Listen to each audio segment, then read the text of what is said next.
2026 legal field के अंदर vacancies की भरमार, बिल्कुल सिलेक्शन लेना है तो ले लीजिए। स्वागत है आप सभी का आपके अपने YouTube channel study blog with Shivendra पर। एडवर्टाइजमेंट है high court of judiciary Patna का डिस्ट्रिक्ट जज entry level direct from bar exam 2026। जी हाँ, बिहार एचजेएस की वैकेंसीज निकली हैं। गोल्डन अपॉर्चुनिटी है भाई, बिहार वालों के लिए तो बिल्कुल है। सारी वैकेंसी एक साथ निकाल दी। 300 वैकेंसी एपीओ आपकी, 173 वैकेंसी जुडिशरी और 8 वैकेंसी जो है आपकी एचजेएस की। तो यहाँ पर चांदी ही चांदी है बिहार वालों की। और बिहार जुडिशरी के लिए प्रिपरेशन करने वाले जो अदर स्टूडेंट्स हैं, मोस्टली यूपी वाले बिहार को बहुत टारगेट करते हैं, बिहार वाले यूपी को बहुत टारगेट करते हैं, इस तरीके से। तो वन बाय वन जानते हैं सारी चीज़ें। Online applications are invited in the prescribed format from eligible advocates, judicial officers for direct recruitment। यहाँ पर देखिए सारे के सारे सर्टिफिकेट फॉर्मेट नीचे दिए हुए हैं। अगर कोई भी ये आपसे कोई डिक्लेरेशन बनवा रहे हैं, उन सब का इन्होंने नीचे परफॉर्मा दिया हुआ है। अपने हिसाब से कुछ नहीं बनवाना, उसी के अकॉर्डिंग आपको तैयार कराना है। वो बात की चीज़ है। सबसे पहले देखते हैं वैकेंसी कितनी है। तो ये आपकी डायरेक्ट रिक्रूटमेंट है इन रेस्पेक्ट ऑफ 8 वैकेंसीज हैं। और ये आपका एज डिटेल बिलो है at clause number 6 age on 31 March 2026 के फेवर में दी हुई है। ठीक है, उसी के अकॉर्डिंग पूरा परफॉर्मा वहाँ पर आया था। रिवाइज्ड पे स्केल ऑफ आरएस, भाई सैलरी कितनी होगी तो बहुत ज़बरदस्त है। 1,44,840 से स्टार्टिंग है और 1,94,660 इतनी वैकेंसी तक आपका जाएगा। सारा चीज़ें दिए कैसे कैसे इंक्लूड होकर के आपका आएगा। एप्लीकेशन कब से शुरू है तो 16 अप्रैल से स्टार्ट हो जाएंगे, 15 मई तक आप इसको फिल कर सकते हैं। और जो भी however the link shall remain available up to आपका 22 मार्च तक रहने वाला है। तो भाई फॉर्म फिल करने में कभी भी कोई भी जो है आप लोग लापरवाही ना बरतें, क्योंकि यहाँ ये जो फॉर्म फिल होते हैं जैसे इनमें बहुत समय लगता है, बहुत सी फॉर्मेलिटीज़ यहाँ पर जो है कंप्लीट करनी पड़ती हैं। उसके अलावा देखते हैं वन बाय वन करके आगे सारी चीज़ों को।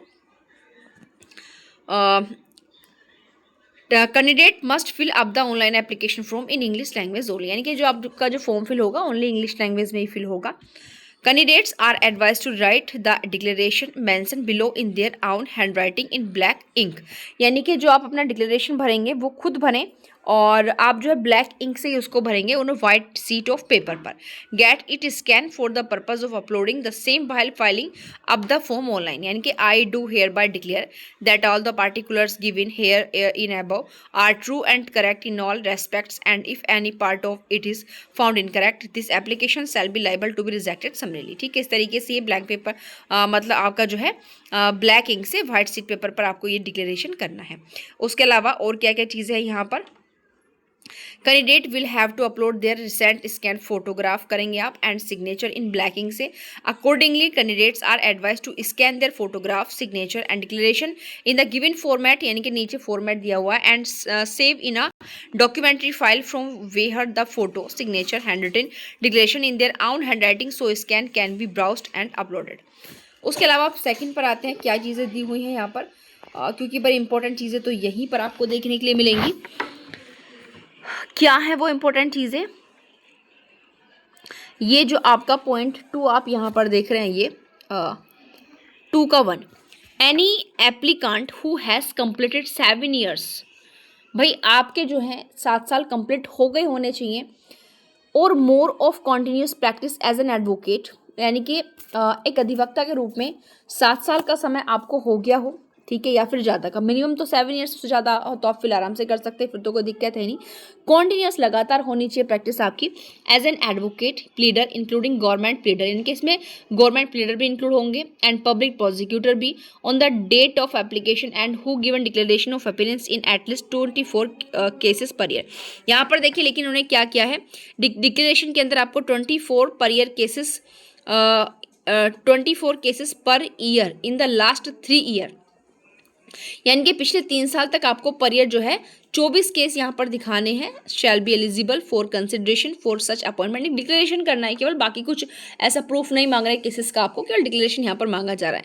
Candidates qualifying the written test shall be required to given declaration of appearance in at least 24 cases per year in the last 3 year preceding the year of advertisement which is 2025-26।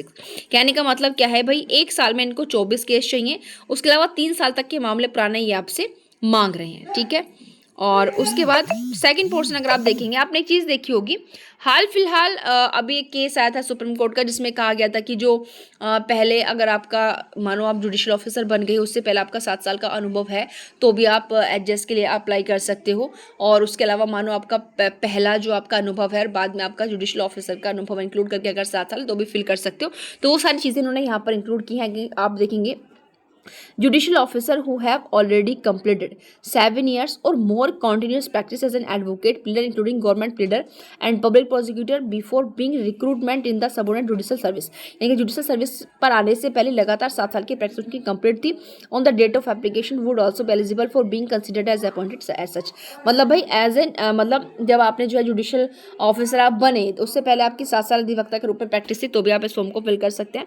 उसके अलावा यहाँ पर अगर आप तीसरी कंडीशन देखेंगे, a person who has been or who is in judicial service and has a combined experience of 7 years, मतलब एक अधिवक्ता के रूप में और जुडिशियल सर्विसेज के रूप में अगर कंबाइंड आपका 7 साल का अनुभव है एडवोकेट के रूप में तो भी आप जो है यहाँ पर इस फॉर्म को फिल कर सकते हैं। तो ये तो आप जानते हैं कि ये आप कहाँ कंसिडर्ड होंगे, आर्टिकल 233 ऑफ कॉन्स्टिट्यूशन। 233 में जिसके बारे में दिया हुआ है कि राज्यपाल अपॉइंट करेगा, हाईकोर्ट की परमिशन से 7 साल का अनुभव चाहिए, वो सारी चीज़ें यहाँ पर हैं। The eligibility for appointment will be seen at the time of application, कि आपका एलिजिबिलिटी क्राइटेरिया कब से देखा जाएगा, जब आपके एग्जामिनेशन फॉर्म ये निकले हैं उस डेट से। बाकी prosecution officer, assistant prosecution officer are treated to be an advocate and are eligible as per the judgment of Honorable Supreme Court passed in Civil Appeal number 561 of 2013। Case का नाम है Deepak Agarwal versus Keshav Kaushik and others के case के according under मतलब रहने वाले इनकी सारी चीज़ें एलिजिबिलिटी क्राइटेरिया। एज की अगर बात करें तो applicant must be of the age of 35 years and below the age of 58, यानी कि मिनिमम 35 साल, मैक्सिमम आपके 50 साल होनी चाहिए। 35 साल से कम ना हो, 50 साल से ज़्यादा ना हो। ये रिजर्वेशन क्राइटेरिया दिया हुआ है, शेड्यूल कास्ट के लिए 16% है, शेड्यूल ट्राइब के लिए एसटी के लिए 1% है 0.1, और आपका एक्सट्रीमली बैकवर्ड क्लासेस के लिए 21% है, बैकवर्ड क्लास के लिए आपका 12% है और इकोनॉमिक ईडब्ल्यूएस के लिए आपका 10% है। Further there shall be 35 horizontal reservation रहेगा for women who are permanent residence native of Bihar, जो मोस्टली बिहार की हैं उनके लिए, और 1% रिजर्वेशन जो है वो किसके लिए रहेगा, आपका जो बिहार वालों के लिए, ठीक है, मतलब मोस्टली ओनली बिहार वालों के लिए उन्होंने इंक्लूड किया है। उसके अलावा ये सारा रिजर्वेशन का ही एरिया यहाँ पर दिया हुआ है इनके द्वारा। अब यहाँ पर आते हैं, यहाँ पर क्या दिया हुआ है, तो यहाँ पर भी वैकेंसीज का ही सारा परफॉर्मा है, कैसे कैसे आपकी वैकेंसीज को इंक्लूड यहाँ पर किया गया। उसके अलावा आगे आते हैं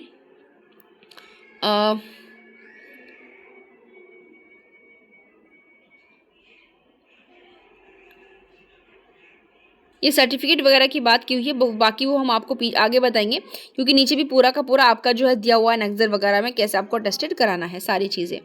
ये पूरा का पूरा फॉर्म फिल करने का तरीका दिया हुआ है, क्या क्या चीज़ें आपको अपनी अपलोड करनी है वो, और याद रखिएगा जो आपके नोटिफिकेशन के अंदर अपलोडिंग का तरीका रहता है उसी हिसाब से आप अपलोड करें, अदरवाइज नहीं, ठीक है। उसके अलावा यहाँ पर आप सिलेक्शन प्रोसेस दिया हुआ है जो बहुत इंपॉर्टेंट है आप सभी के लिए, अगर आप यहाँ देखेंगे Such direct recruitment shall be in respect of both permanent and temporary post of the Bihar Superior Judicial Service। Vacancy जो है आपके किसके अधीन निकली हैं, जो 31 मार्च 2025 का आपका जो नोटिस था वो सारी चीज़ें, क्योंकि वहाँ बताया था कि कहाँ कितनी कैसे खाली हैं, तो उसी के अकॉर्डिंग यहाँ पर निकाली गई हैं। आगे अगर आप आएंगे कि the selection process will comprise written and viva voce test, यानी कि रिटन टेस्ट होगा और आपका इंटरव्यू होगा, उसके आधार पर आपका सिलेक्शन होगा। The High Court may decided to hold screening test with a view of to shortlisted the candidates may and may prescribe minimum qualifying cutoff marks for appearing in the written test। यानी कि appearing के according, मतलब पहले आपका जो screening test होगा, मतलब आपका जो है जो प्री होता है वो होता है, उसमें जो क्वालिफाई बच्चे होंगे उनको शॉर्टलिस्ट किया जाएगा, वो आपका रिटन एग्जाम देंगे कट ऑफ के according. The mark obtain in the screening test will be relevant for determining eligibility to appear at the written test, यानी कि जो स्क्रीनिंग टेस्ट में आपके मतलब जो प्री जिसको हम बोलते हैं उसमें अगर क्वालिफाई होंगे वही आपके अपीयर होंगे मतलब रिटन में, जिसको मेंस कहेंगे। Such marks will not be आपका counted for determination of comprise merit of the candidates, क्योंकि जो आपका सिलेक्शन है वो केवल रिटन और वाइवा उस पर डिपेंड करता है। ये जो आपका स्क्रीनिंग टेस्ट होता है प्री होता है, ये तो केवल एक तरीके से आपका क्वालिफाइंग टेस्ट है कि आप जो मेंस में बैठ सके, लेकिन पहली स्टेज तो भाई वही, अगर आपने वही क्वालिफाई नहीं किया तो मेंस कहाँ से लिखेंगे, ठीक है। उसके अलावा candidates approximately 10 times the number of vacancy, यानी कि जितनी वैकेंसी उसकी 8-10 गुना बच्चे जो है लिए जाएंगे। Will be called for written test, मतलब जो बच्चे मेंस लिखेंगे वो बच्चे जो 8 वैकेंसी है उनका 10 गुना जो है लिए जाएंगे। The candidates approximately 3 times the number of vacancy for appointment will be called for vivas, यानी कि देखो 10 गुना बच्चे तो लिए जाएंगे मेंस के लिए और 3 गुना बच्चे लिए जाएंगे इंटरव्यू के लिए, कि मेंस में 3 गुना बच्चों को क्वालिफाई किया जाएगा जो आपका इंटरव्यू देंगे। अब यहाँ पर आते हैं हम मार्क्स के अकॉर्डिंग कैसे कैसे सब्जेक्ट का पूरा परफॉर्मा ध्यान से पड़ेगा, बहुत इंपॉर्टेंट पार्ट है ये। The full marks for screening test if held shall be, ये कह रहे कि अगर ये हेल्ड किया गया, क्योंकि बच्चों की संख्या पर डिपेंड करता है, बट बच्चे आप लोग जानते हैं कंपटीशन कितना हाई है, संख्या इतनी हो जाती है कि वो प्री कराएं। तो यहाँ पर कह रहे हैं shall be 300 and it shall be of 100 question. The full marks कितने होगा 300 का, it shall be of 100 question होंगे। एक क्वेश्चन 3 नंबर का होगा भाई, 100 प्रश्न है 300 नंबर है, but each wrong answer will इनकर 1 नेगेटिव मार्किंग, यानी कि नेगेटिव मार्किंग भी यहाँ पर दी हुई है, ध्यान रखिएगा। और it shall be of objective type होगा screening test. The question will be in the subject of law, English language, general and computer knowledge, इस सब के प्रश्न आएंगे। लॉ आएगा, इंग्लिश भी आएगी प्री में, मतलब इंग्लिश लैंग्वेज और आपकी जनरल और कंप्यूटर नॉलेज के प्रश्न आएंगे।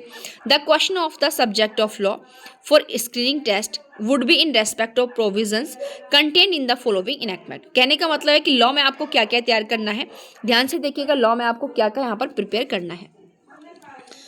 तो लॉ के अंदर देखिए आपको प्रिपेयर करना होगा constitution of India, code of civil procedure, limitation act, Bharatiya Nagarik सुरक्षा संहिता, भारतीय साक्ष्य अधिनियम, ट्रांसफर ऑफ प्रॉपर्टी एक्ट, उसके बाद है आपका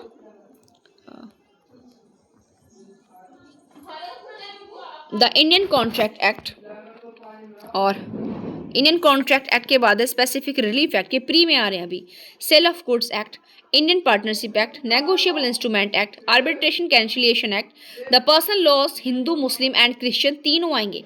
पर्सनल लॉज में क्रिश्चियन भी आना है, ध्यान रखें, और भारतीय न्याय संहिता 2023 याद रखिएगा, ये सारे जो है प्री में आएंगे आपके। In the written test there may be as many papers, वो तो भी आपका ऊपर जो था प्री के लिए था, अभी उसके बाद अगर ये सारे सब्जेक्ट प्री के लिए तैयार करने हैं, देखिए इतने भी नहीं है, यूपी में तो बिल्कुल अनलिमिटेड कर दिया है, यूपी से तो बेटर है बिहार प्री का पेपर भाई लॉ के लिए, प्री लॉ के सब्जेक्ट मतलब बहुत सही है। उसके बाद रिटन टेस्ट में कौन कौन से आएंगे, रिटन टेस्ट में देखिए बहुत सारे पेपर होते हैं, as may be decided by the high court for the said examination on the subject hereinafter provided.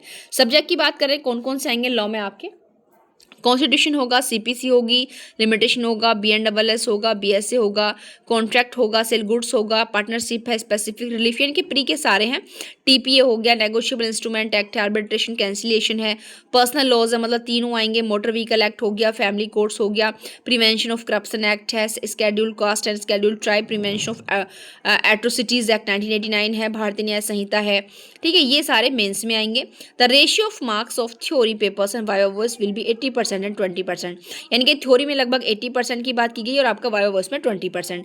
A candidate will be called for viva voice if he secure at least 45 in each theory paper, यानी कि आपको viva voice में तभी बुलाया जाएगा जब आप कम से कम हर पेपर में 45% मार्क्स जो है सिक्योर करते हैं थ्योरी में।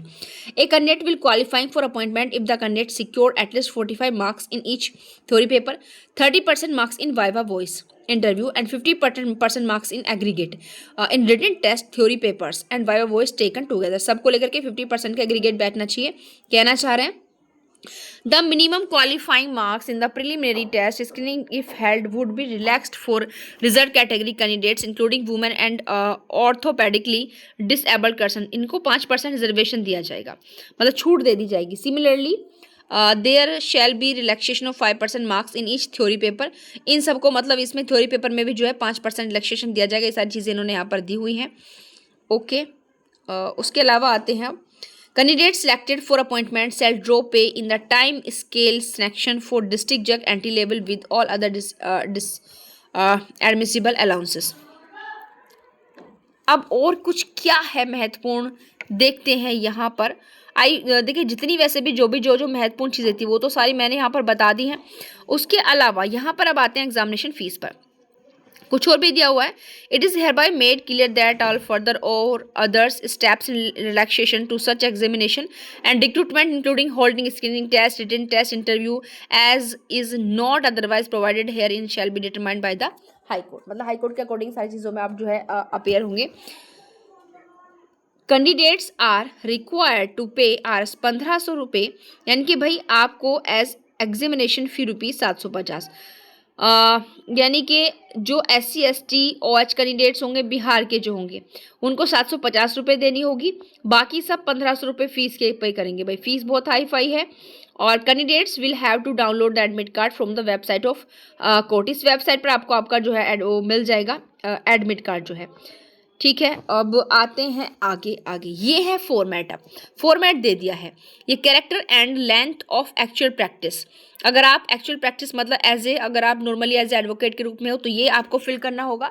और सिग्नेचर होंगे आपके प्रिंसिपल डिस्ट्रिक्ट सेशन जज के, यहाँ पर नेम होगा, सील होगी, यहाँ पर सिग्नेचर होंगे।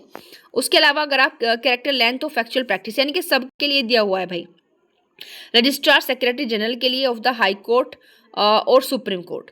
ठीक है, अगर आप जैसे जैसे मतलब आप एज एन एडवोकेट के रूप में हो, आप गवर्नमेंट एडवोकेट हो यानी कि प्रिजनल प्रोसिक्यूशन हो या फिर जुडिशियल ऑफिसर हो, तो सबके लिए अलग अलग यहाँ पर परफॉर्मा दिया हुआ है। उसी तरीके से आपको परफॉर्मा अपना यहाँ पर वो करना है। तो 16/4 से आपका एग्जामिनेशन फॉर्म स्टार्ट है, 15 मई तक आप इसको कर सकते हैं। बाकी ये फीस आपकी फिर से यहाँ पर दे दी हैं सारी चीज़ें। और ये पूरा का पूरा जो अप्लाई करने का तरीका दिया स्टेप बाय स्टेप देखिएगा, क्योंकि कोई भी किसी भी तरीके की मिस्टेक नहीं होनी चाहिए। क्योंकि यहाँ पर जो है आपका जो एडजस्ट होता है वहाँ पर सबसे ज़्यादा जो आपकी स्क्रूटनी होती है प्री के अंदर होती है। जैसे आपने यूपी में भी देखा होगा, यूपी एडजस्ट जब निकला था तो यहाँ पर जो पूरी की पूरी स्क्रूटनी प्री से पहले ही करके जो था मतलब उसके बाद जो था आपको दे दिया था कि किन बच्चों का जो है कैंसिल कर दिया गया है फॉर्म। तो भाई सबसे मेन चीज़ है आप अपना फॉर्म बहुत अच्छे तरीके से भरें। जितना भी एलिजिबिलिटी क्राइटेरिया मांग रहे हैं, जो भी डॉक्यूमेंट्स मांग रहे हैं, सबको उसी तरीके से फुलफिल करें। क्योंकि अगर आप लोग का फॉर्म रिजेक्ट हो गया तो फिर कोई फ़ायदा नहीं है। तो भाई आई होप आप लोग बहुत सब अच्छे से करेंगे। तो अब अपनी तैयारी में लग जाइए। बिहार में फिर से कहूँगी गोल्डन अपॉर्चुनिटी आई है, तीनों वैकेंसी जुडिशियल स्टेज पर आपकी आई हुई हैं। तो देर बिल्कुल मत कीजिएगा, लग जाइएगा फटाफट। थैंक यू, मिलते हैं नेक्स्ट वीडियो में।